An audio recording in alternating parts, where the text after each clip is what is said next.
인도네시아. 알란이 결국 새로이 발견한 세상에 대한 관심과 타협했을 때 검은색 태블릿은 그동안 잃어버린 시간을 만회할 수 있게 해주었다. 태블릿은 연못의 붕어들을 당근 가루를 먹여 키운 어느 노르웨이 남자에 대한 기사로 그를 다시 맞아주었다. 이 붕어를 먹은 곤들메기는 살색이 분홍색으로 변했고 노르웨이인은 녀석들을 잡아 포를 떠서 연어로 속여 팔아먹었단다. 그는 이 짝퉁 연어를 전량 나미비아에만 수출하여 리스크를 최소화하려 했지만 거기에는 보건기관에서 일하다가 은퇴한 오슬로 출신의 신사 한 명이 살고 있었다. 이 전직 감독관은 신고했고 양식업자는 체포되었고 아프리카 남서부의 연어 가격은 정상으로 복귀했다. 뭐 대충 이런 얘기들이었다. 어쨌든 검은색 태블릿 덕분에 알라는 다시 인생을 즐길 수 있게 되었다. 반면 율리우스는 마음이 너무나도 허전했다. 정직하지 못한 짓을 한 건도 저지르지 못하고 산 지가 벌써 몇 달째였다. 그는 지난 몇 해 동안 고향 스웨덴에서 노르웨이식 곤들메기 연어 비즈니스의 보다 완화된 형태에 종사해왔다. 먼 나라에서 채소를 수입해서는 다시 포장하여 스웨덴산이라고 표시한 후 판매한 것이다. 그는 이 사업으로 상당한 돈을 벌기도 했다. 왜냐하면 모두가 스웨덴 특산품이라면 사족을 못 썼기 때문이다. 북유럽의 서늘한 기후와 지지 않는 태양 덕분에 천천히 익은 토마토와 오이는 맛이 1급이었다.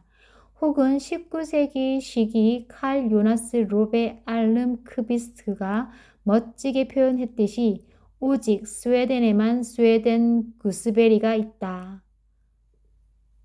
율리우스는 구스베리에는 별 관심이 없었는데 이에 대한 수요가 많지 않았기 때문이다. 하지만 아스파라거스는 사정이 달랐다. 봄이 지나 초여름이 되면 스웨덴산 아스파라거스 값은 너덧배로 뛰었다. 율리우스 욘손의 스웨덴 아스파라거스는 페루에서 배로 온 것들이었다.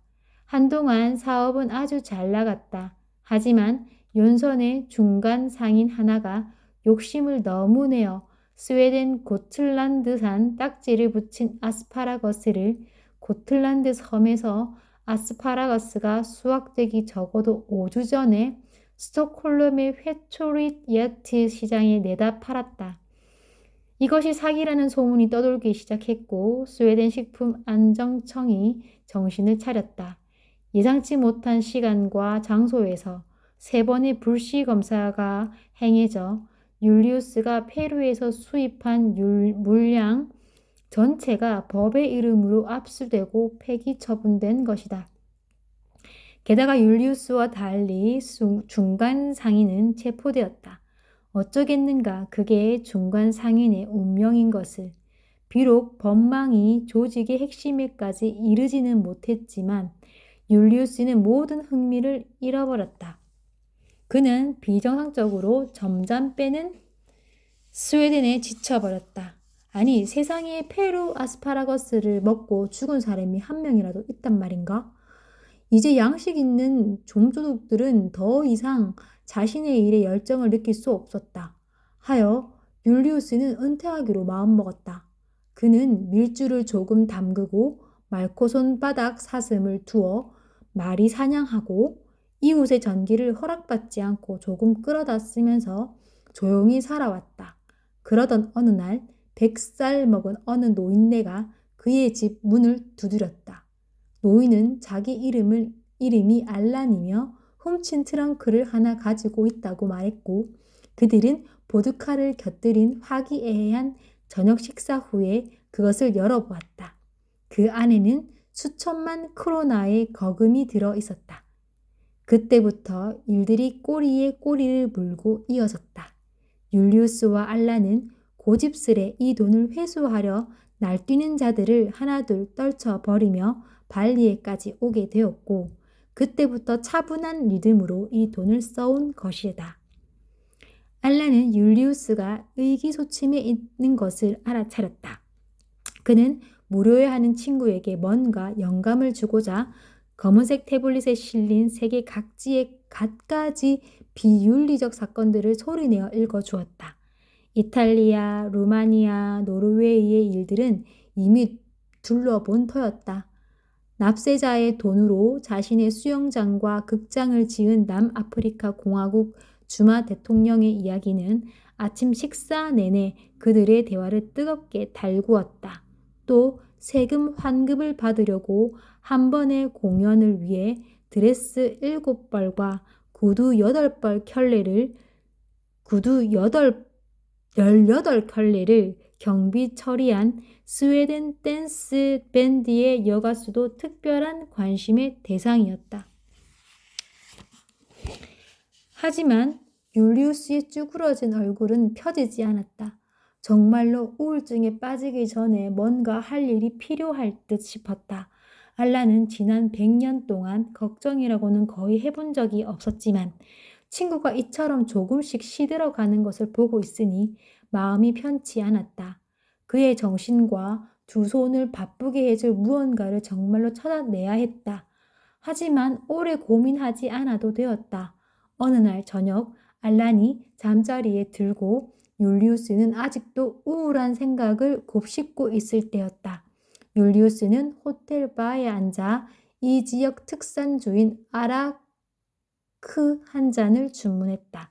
이 술은 쌀과 사탕수수로 만든 것으로 맛이 럼주와 비슷하고 한 모금만 마셔도 눈물이 핑 돌 정도로 강한 독주였다. 율리우스는 이 술을 한 잔 마시면 마음이 편안해지고 2잔 마시면 모든 시름이 사라진다는 것을 알고 있었다. 그래도 확실하게 하기 위해 그는 자기 전에 늘 3잔을 채우곤 했다. 이날 저녁에 첫 번째 잔이 비워지고 두 번째 잔도 순조롭게 비워지고 있을 즈음 아직 감각이 완전히 무뎌지지 않은 율리우스는 바 안에 자기만 있는 게 아니라는 것을 알아챘다. 의자 3개 너머에 아시아인의 용모를 가진 중년 남자 하나가 역시 아라크 잔에 손을 들고 앉아 있었다. 자, 한잔 합시다. 율리우스의 잔을 쳐들면서 말했다. 사내는 그에게 미소로 화답했고 그들은 잔을 단숨에 비운 뒤 똑같이 얼굴을 찌푸렸다. 하, 좀 낫구먼요. 율리우스처럼 눈에 눈물이 그렁그렁 맺힌 사내가 말했다. 첫 번째 잔이요, 두 번째 잔이요, 두 번째예요. 나도 그렇다오. 율리우스와 낯선 사내는 가까이 다가 앉았고 각기 3번째 잔을 주문했다. 잠시 잡담을 나눈 후 낯선 사내는 자신을 소개했다. 심란 아리아바트 차크라바르티 고팔다스라고 합니다. 만나게 되어 반갑습니다. 율리우스는 옆에 앉은 사내를 뚫어지게 쳐다보았다. 그의 혈액은 아라크 술로 꽤나 포화되어 있어서 속으로 생각하는 게 그대로 입으로 흘러나왔다. 무슨 그따위 이름이 다 있어? 아, 충분히 있을 수 있다. 특히나 인도 출신이면 그럴 수 있다. 심란 어쩌고 저쩌고는 매우 이해심 없는 어떤 남자의 딸이 연관된 유감스러운 사건을 치른 후 이곳 인도네시아까지 흘러오게 되었단다. 율리우스는 고개를 끄덕였다. 맞다. 딸을 가진 아버지들은 보통 사람보다 마음이 좁은 경향이 있는 게 사실이었다.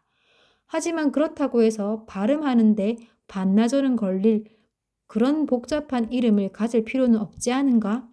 그런데 심란 어쩌고라고 불리는 사내는 자신의 정체성에 대해 꽤나 유연한 관점을 지니고 있었다.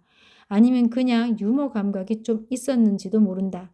그렇다면 내 이름을 뭐라고 하면 좋을까요? 율리우스는 이 망명, 인도 사내가 마음에 들었다. 하지만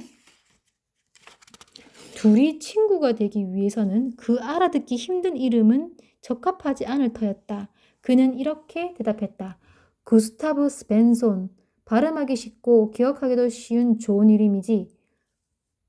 사내는 자신은 한 번도 심란 아리아바트 차크라바르티 고팔다스라는 이름을 기억하는데 어려움을 겪은 적이 없지만 구스타브 스펜손도 괜찮게 들린다고 대답했다. 스웨덴 이름인가요? 그렇소. 율리우스가 고개를 끄덕였다. 더 이상 스웨덴적일 수 없는 이름이었다. 그의 머릿속에서 새로운 사업에 대한 아이디어가 번쩍 떠오른 것은 바로 그 순간, 그 장소에서였다. 세 번째 잔의 취기가 얼근히 돌기 시작했을 때 율리우스 연손과 심란 어쩌고는 세상에 둘도 없는 친구가 되어 있었다. 그리고 그 저녁 시간이 끝나기 전에 다음날 같은 장소, 같은 시간에 다시 보자는 약속을 했다. 인도인은 그의 새 이름을 기꺼이 받아들였는데 전의 이름이 특별히 행운을 가져다 주지 않았기 때문이었다. 그는 율리우스를 알게 된 그날 호텔에 이전 이름으로 체크인을 했고 율리우스와 함께 공동의 사업 계획을 구상하며 거기에 계속 머물렀다. 하지만 반값 지불을 독촉하는 호텔 매니저의 성화가 심해지자 구스타브는 율리우스에게 이곳을 영원히 뜨겠다고 말했다. 숙박비를 지불하지 않고 설명도 없이 어차피 심란 앞으로 나온 청구서에 대해 구스타브 스펜소는 아무 책임이 없다고 설명해 봤자 매니저는 이해하지 못할 거였다.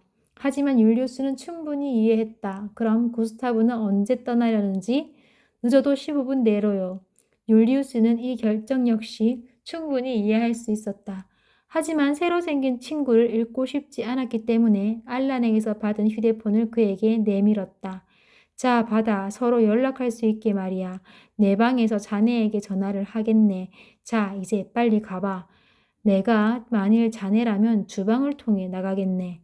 그날 저녁 율리우스와 알란이 덱체어에 편안히 누워 손에 칵테일 잔을 들고 해변에 지는 노을을 바라보고 있을 때 매니저가 그애들에게 다가와서는 두 분의 휴식을 방해하게 되어 죄송하다고 용서를 구했다.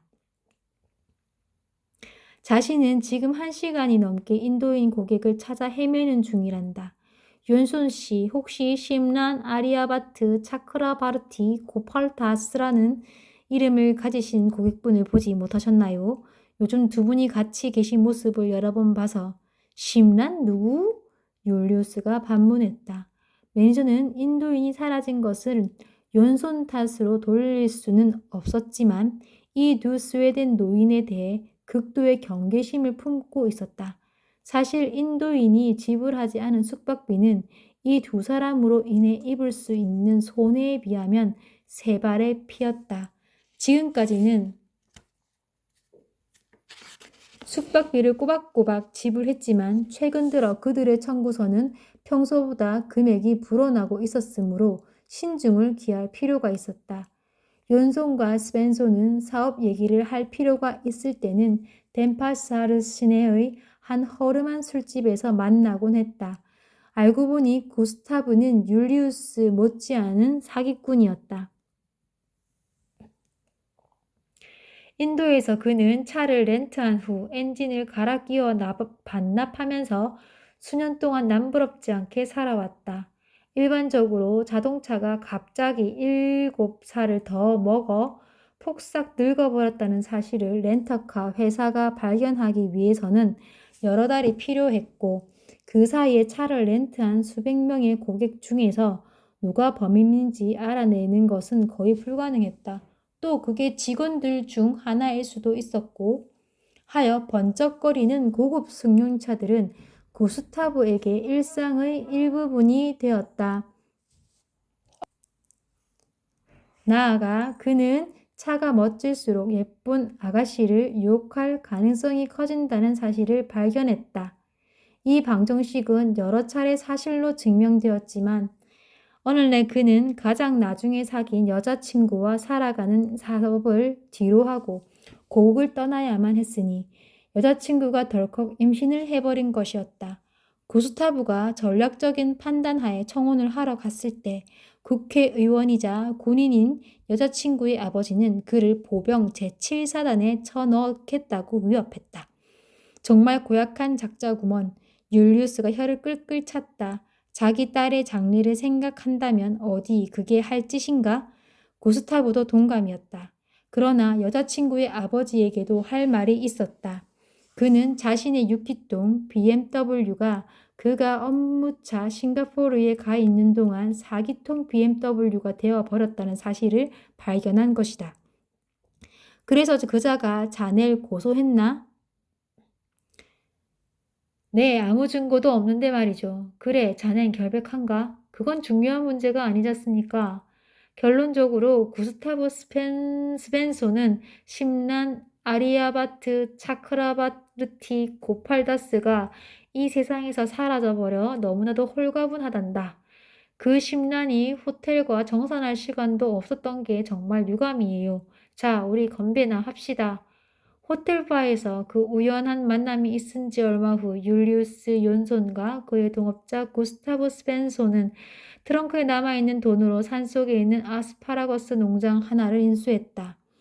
율리우스는 사업의 브레인, 구스타브는 현장 소장이었고 한 무리의 가난한 발리 사람들이 농장에서 구슬땀을 흘렸다.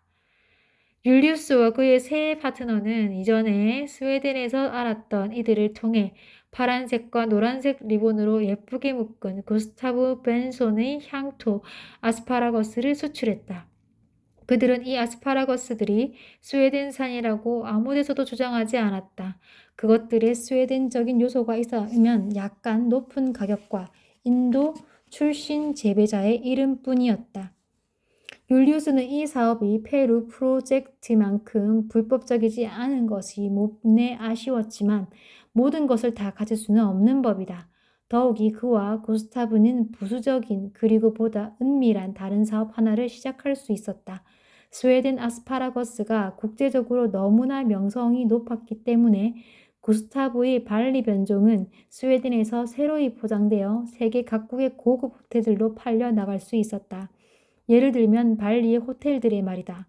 명성 유지에 부심하는 이 섬의 인류 호텔들은 고객들에게 이 지역에서 재배된 맛대가리 없는 아스파라거스를 제공하는 불상사를 피하기 위해 루피아를 얼마든지 쓸 준비가 되어 있었다. 알라는 그의 친구 율리우스가 다시 예전의 모습으로 돌아온 것이 기뻤다. 이제 삶이 두 노인에게 다시금 미소를 지을 수도 있었지만 문제는 마르지 않는 샘 같았던 트렁크 속의 돈이 드디어 말라붙기 시작했다는 점이다. 아스파라거스의 농장에서 돈이 제법 들어오긴 했지만 그들이 묵고 있는 고급 호텔은 공짜가 아니었다. 호텔 레스토랑에서 스웨덴에서 수입해온 아스파라거스를 먹을 때도 거금이 필요했다. 얼마 전부터 율리우스는 그들의 재정 상태에 대해 알란과 대화하고 싶었지만 그럴 기회를 찾지 못했다. 그러다 어느 날 아침 식사 시간에 마침내 기회가 왔다. 알란은 평소처럼 검은색 태블릿을 가져왔고 이날의 뉴스는 어느 형제 간의 사랑 이야기였다. 북한 지도자 김정은이 말레이시아의 어느 공항에서 자기 형을 독살했다는 거였다. 알란은 자신은 김정은의 아버지를 한번 겪은 적이 있기 때문에 별로 놀랍지는 않다고 논평했다. 그리고 그의 할아버지도 한번 겪었단다. 두 양반 다 날 죽이려고 했지. 알란이 옛 일을 회상했다. 이제 둘 다 죽었는데 난 여전히 이렇게 살아있단 말이야. 이게 바로 인생이야. 율리우스는 알란이 자신의 과거에 대해 들려주는 일화들에 익숙해져 있었기 때문에 이런 얘기들에 놀라지 않았다. 그런데 이 이야기는 달랐다. 언젠가 한 번쯤 들었겠지만 잊어버린 것이다. 뭐? 북한 지도자의 아버지를 만났다고요? 그의 할아버지도? 아니 영감 나이가 도대체 몇 살이요? 100살, 아니 거의 101살이지. 알란이 대답했다. 혹시 모를까 해서 알려주는데 그들은 이름은 김정일과 김일성이었어. 당시 김정일은 어린아이였지만 그때부터 한 성깔 했었지. 율리우스는 여기에 대해 더 물어보고 싶은 유혹을 꾹 참았다. 대신 그는 화제를 처음부터 다루고 싶었던 것. 다시 말해서 돈 가방이 돈 없는 가방으로 변해가고 있는 문제 쪽으로 돌렸다. 게다가 그들은 2달 반 전부터 호텔비를 내지 못하고 있었다. 율리우스는 자기는 겁이 나서 청구서를 들여다보지도 못하겠다고 말했다. 그럼 들여다보지 마라. 알란이 고추 양념이 안 들어간 나시고랭 볶음밥을 우물거리며 충고했다. 이보다 더 시급한 문제가 있었다. 배 주인이 그들에 대한 신용줄을 끊어버렸고 만일 일주일 안에 배 대여료를 지불하지 않는다면 칼손 씨와 연손 씨의 모가지에 대해서도 똑같이 할 거라고 연락이 왔단다. 배, 배주인? 알란이 놀라며 반문했다. 우리가 언제 배를 빌렸었나? 호와요트 말이에요. 아, 맞아. 그러고 보니 그것도 배였구먼. 그리고 나서 율리우스는 자신이 알란의 101회 생일 파티를 계획해 왔지만 그들의 재정 형편상 헨리 벨라폰테를 다시 부르기는 어려울 것 같다고 말했다. 뭐 한번 만나봤으면 됐지. 알란은 그를 위로했다. 그리고 나와 생일 파티가 사이좋았던 적은 한 번도 없으니까 그렇게 신경 쓸 필요 없어. 하지만 율리우스는 신경이 쓰였다. 그는 알란이 자신을 위해 벨라폰테를 초대해줘서 너무나 고마웠다는 것을 보여주고 싶었다. 율리우스도 결코 적은 나이가 아니었지만 지금껏 살아오면서 그렇게 따뜻한 대접을 받아본 적이 없었다. 하지만 내가 노래를 부른 것도 아니잖아. 알라는 거듭 사양했다. 율리우스는 반드시 생일 파티를 열어야 한다고 단언했다. 벌써 이곳 최고의 제과점에서 외상으로 생일 케이크를 주문했다고 했다. 그 다음에는 열기구를 타고 샴페인 2병과 함께 이 아름다운 녹색 섬을 돌아보는 순서가 기다리고 있단다. 알라는 열기구를 타는 것은 괜찮은 아이디어로 느껴지지만 그들의 주머니 사정이 그렇게나 팍팍하다면 케이크는 건너뛰어도 무방하다고 대답했다. 양초 101개를 사려면 큰 돈이 들어갈 텐데 불행히도 우리의 경제 사정은 양초 101개를 사고 안 사고에 달려있는 게 아니에요. 라고 율리우스가 한탄했다. 그는 간밤에 트렁크를 열어 돈이 얼마나 남았는지 보았다. 또 호텔이 자기들에게 얼마나 청구할지도 대략 계산해 보았다. 요트와 관련해서는 굳이 계산할 필요가 없었는데 배 주인이 친절하게도 정확한 금액을 알려주었기 때문이다. 적어도 10만 달러는 부족할 것 같아요. 율리우스가 시무룩하게 말했다. 거기에 양초값도 포함된 거야?